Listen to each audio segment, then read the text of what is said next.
కౌండిన్య మహర్షి జయంతి కార్యక్రమాన్ని తన భుజస్కంధాలపై వేసుకొని ఎన్నో సంవత్సరాలుగా ఉస్మానియా యూనివర్సిటీ వేదికగా ఈ కార్యక్రమంతో పాటు పాపన్న చరిత్రను ప్రజల్లోకి తీసుకొచ్చి పాపన్న జయంతిని కూడా దాదాపుగా 20 సంవత్సరాల నుంచి కూడా ఉస్మానియా యూనివర్సిటీతో పాటు బయట ప్రపంచంలో కూడా నిర్వహిస్తున్న మా డాక్టర్ ఒట్టికూరి రామారావు గౌడ్ అన్న వారి బృందానికి మనందరం కూడా కరతాళ ధ్వనులతో వారికి మనం ఉద్యమాభివందనాలు తెలియజేయాలి. ఎందుకంటే రామన్న నేను పక్కపక్క రూమే. జయగౌడు సంస్థ స్థాపించేటప్పుడు అంతకుముందు అన్న ఎస్ఎఫ్ఐలో పనిచేసేది. కానీ మన కులాల అస్తిత్వాన్ని కూడా కాపాడుకోవాల్సిన అవసరం ఉందని దాని యొక్క చరిత్రను అధ్యయనం చేసి కొంపల్లి గౌడు అన్నగారు మొన్ననే వారు కాలం చేశారు. వారు ఎప్పుడు వచ్చేది మా పక్క రూమ్కి. అన్న రామన్న మన కొంపల్లి వెంకటగౌడు గారు ఎన్నో పుస్తకాలను కూడా తీసుకొచ్చి అక్కడ మా ల్యాండ్లో కూర్చొని చదువుకుంటుండేది అన్నట్టు. మేము సివిల్స్ వాటి ప్రిపేర్ అవుతున్న సందర్భంలో చాలా సందర్భాలు అన్న ఒక ఎస్ఎఫ్ఐ లాంటి సంస్థ నుంచి బయటకు వచ్చి ఈ కుల ఉద్యమాన్ని నిజానికి ఆ రోజు కులం పేరు చెప్పుకోలేని పరిస్థితిలో మేము అందరం కూడా ఉన్నాం. అలాంటి పరిస్థితి నుంచి ఇవాళ మనం తలెత్తుకొని ఒక కార్యక్రమాన్ని నిర్వహించుకునే విధంగా తీసుకొచ్చిన అన్నకు ప్రత్యేకంగా ధన్యవాదాలు నిజంగా కూడా. అలాగే మా అన్న సూపర్ సీనియర్ అన్న డాక్టర్ విశారదన్ అన్న గారు వారు కూడా ఈ కార్యక్రమానికి రావడం జరిగింది. వారికి స్వాగతం చెబుతూ అలాగే మా దొమ్మతి వెంకటేశ్వర్లు అన్న, గజ సత్యం అన్న, వెంకటనారాయణ అన్న, అంబాల అన్న, రమేష్ అన్న, మా పిసిసి జనరల్ సెక్రటరీ అన్న మార్ సత్యం అన్న, ఇంకా చాలా మంది మిత్రులు వచ్చారు. వారు ఎవరైనా పేర్లు మర్చిపోతే రాజేష్, అలాగే బైర్నాగరాజు, స్వామి గౌడ్, ఇంకా మనోళ్ళు చాలా మంది, రెడ్డి సీని ముదిరాజు కూడా ఈ కార్యక్రమానికి వెన్నుదన్ను ఉండి ఈ కార్యక్రమానికి సహకరిస్తున్నందుకు వారి అందరికీ కూడా పేరు పేరున ధన్యవాదాలు చెప్పుకుంటూ, నిజానికి ఇవాళ మనం చూసినట్లయితే కౌండిన్య మహర్షి యొక్క చరిత్ర ఈ సమాజంలోకి వచ్చిందంటే కారణం మన రామారావు గౌడ్ గారు. ఎందుకంటే అంతకుముందు మనం ఈ ఉద్యమాలలో మునిగిపోయి ఉన్నాం. మా విశారదనన్న గారు అనేక సభలు సమావేశాల్లో చెప్తుంటారు, మనం తెలంగాణ ఉద్యమంతో పాటు స్వాతంత్ర ఉద్యమంలో కూడా మనం సమిధనం అవుతూ వస్తున్నాం. మన చరిత్రను మనకు తెలియకోకుండా అనేక ఉద్యమాల్లో మనల్ని నిమగ్నమయ్యే విధంగా ఇవాళ మన పాలకులు కావచ్చు, ఆధిపత్య కులాలు, అగ్ర కులాలు కూడా మనల్ని మన చరిత్ర వైపు, మన కులాల యొక్క గొప్పదనం వైపు చూడకోకుండా చరిత్ర చేసిన పరిస్థితి మనం చూసినాం. నిజానికి ఇవాళ కౌండిన్య మహర్షి యొక్క గొప్పతనం ఏంటంటే వైద్యో నారాయణ అంటారు. మన ఇప్పుడు ఆధునిక కాలంలో కూడా డాక్టరు దైవంతో సమానం. ఇవాళ కరోనా లాంటి జబ్బులు ఆ కాలంలో కూడా వచ్చాయి. కానీ ఇలాంటి మహర్షులు, ఋషులు ఈ యొక్క వృక్షాల నుంచి, చెట్ల నుంచి తీసిన రసాల ద్వారా ఆ రోజు ప్రజలను కాపాడుకుంటున్న సందర్భంలో ఇవాళ ఈ వ్యవస్థ, ఈ యొక్క ప్రజలు, మన కులాలు కూడా ఈ యొక్క భూమిపై బతికున్నాయంటే కారణం ఇలాంటి మహర్షుల యొక్క, శాస్త్రవేత్తల యొక్క గొప్పతనం వల్లనే ఇవాళ మనం ఈ యొక్క సమాజం నడుస్తున్నది. నిజానికి ఇవాళ మనం చూసినట్లయితే ఇవాళ మన ఉస్మానియా యూనివర్సిటీలో అనేక మంది పరిశోధనలు చేశారు. కానీ ఇలాంటి పరిశోధనల వైపు ఎవరిని కూడా రాకుండా మనల్ని, మన కులాల్ని ఆధునిక శాస్త్రాల వైపు మరల్చిగిరి కానీ మన యొక్క పూర్వీకుల యొక్క రచనల వైపు పోకుండా చాలా జాగ్రత్త పడ్డ పరిస్థితి మనందరం కూడా చూసినాం.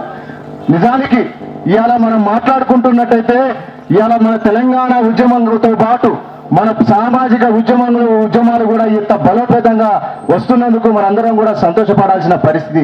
మేము చూసిన మా విశారదన్న కావచ్చు, రామన్న కావచ్చు, మేము వచ్చిన క్రమంలో 98 ఆ సమయంలో ఉస్మానియా యూనివర్సిటీలో కనీసం మన కులాల పేరు కూడా చెప్పుకునే లేని పరిస్థితిలో మేము జీవించిన, ఇక్కడ చదువుకున్న పరిస్థితి. కానీ ఇవాళ ఇందాక మా వెంకటేశ్వర్లు చెప్పిండు, ఇవాళ క్రాప్ అనేది ముందుకొచ్చింది, పంట మంచిగా నిగనిగలాడుతుంది. ఈ పంటను కాపాడుకుంటే మనందరికీ కూడా ఫలితాలు దక్కుతాయి అంటారు. నిజానికి మేము వచ్చినప్పుడు, మా ఊర్లలో నుంచి వచ్చినప్పుడు ఊరికి ఒక్కలమే ఉన్నాం. మా ఊరి నుంచి నేను ఒక్కనే ఉస్మానియా యూనివర్సిటీకి రావడం జరిగింది. అలాగే ఇప్పుడే విచ్చేసిన మా మిత్రులు, సోదరులు, మా ప్రసన్న హరికృష్ణకు స్వాగతం తెలియజేసుకుంటూ, నిజానికి మనందరం చూసిన ఒక బహుజన బిడ్డ ఇవాళ ఆధిపత్య కులాలపై ప్రపంచం సృష్టించడం మన ఎమ్మెల్సీ ఎలక్షన్ లో. నిజంగా మనం చూసినట్టయితే మన కులాల చరిత్ర మనం చెప్పుకోనంత కాలం వేరే వారు చెప్పిందే చరిత్ర అవుతుంది. నిజంగా మన బహుజన చరిత్ర ఎంతో గొప్పది. ఇవాళ మన సింధు నాగరికతను చూసుకున్నట్టయితే ఉత్పత్తి కులాల దైవం పశుపతి. పశుపతి అంటే మన యొక్క ఆరాధ్య దైవం. మీరు చూడండి, ఏ కులాన్ని చెప్పినా చూసినా మా అంబాలనారాయణ అన్న గారు చెప్పారు ఇంతకు ముందు, ఉత్పత్తి కులాల ప్రతి ఒక్క కులదైవం కూడా శివుడు పశుపతి రూపంలో మనకు వారసత్వ క్రమంలో చారిత్రక ఆధారాలను చూసినట్టయితే మన దైవం మన యొక్క ఉత్పత్తి కులాలు బహుజన కులాలకు మన యొక్క శైవ మతంలోనే ఉండడం జరుగుతున్నది. అదే విధంగా ఆ పరంపరను కొనసాగిస్తూ అనేక మంది యుద్ధ వీరులు ఇంతకు ముందు చెప్పినట్టు మా సోదరులు సర్దార్ సర్వాయి పాపన్న, పండగ సాయన్న, దొడ్డి కొమరయ్య, చాకలి ఐలమ్మ యోధులు పుట్టి ఈ ఉద్యమాలను ముందుకు తీసుకొచ్చి మన బహుజన కులాల అస్తిత్వాన్ని ముందుకు తీసుకొస్తున్న క్రమంలో మన కులాల యొక్క గొప్పదనాన్ని ముందుకు రాకుండా ఒక పక్క ప్రయత్నం చేస్తూనే రాజ్యాధికారాన్ని మనకు దక్కకోకుండా చేస్తున్న పరిస్థితి ఇలా మనందరం చూసినాం. కానీ ఇవాళ ఊరికి 200 మంది 300 మంది ఉస్మానియా గడ్డపై చదువుకొని పోయి వెళ్ళిపోయి ఉద్యోగాలు చేస్తున్న వాళ్ళం ఉన్నాం. ఇలా మనలో తెలివితేటలు వచ్చినాయి, జ్ఞానం వచ్చింది, చైతన్యం వచ్చింది.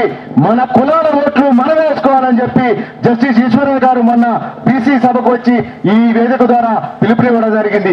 ఆ పిలుపుని భుజస్కంధాలపై తీసుకువెళ్తూ గ్రామాన ఇలా విశారదనైన వాళ్ళందరూ కూడా ఈ యొక్క ఉద్యమాన్ని ముందుకు తీసుకుపోతారు.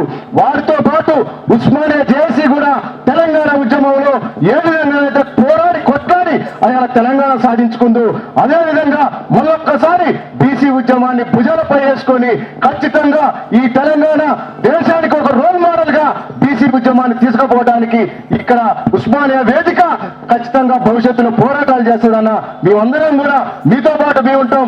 మమ్మల్ని కూడా కాపాడుకునే విధంగా మీరందరూ కూడా మీ ఉద్యమాలను తీసుకుపోయే విధంగా ఉన్నప్పుడే ఖచ్చితంగా మన బీసీలకు ఎస్సీ ఎస్టీ బీసీలకు రావాల్సిన రిజర్వేషన్లు కూడా వస్తాయి. మనం చూస్తున్నాం ఇలా అప్పనంగా అగ్రకులాలు 10% రిజర్వేషన్ తీసుకుపోయారు.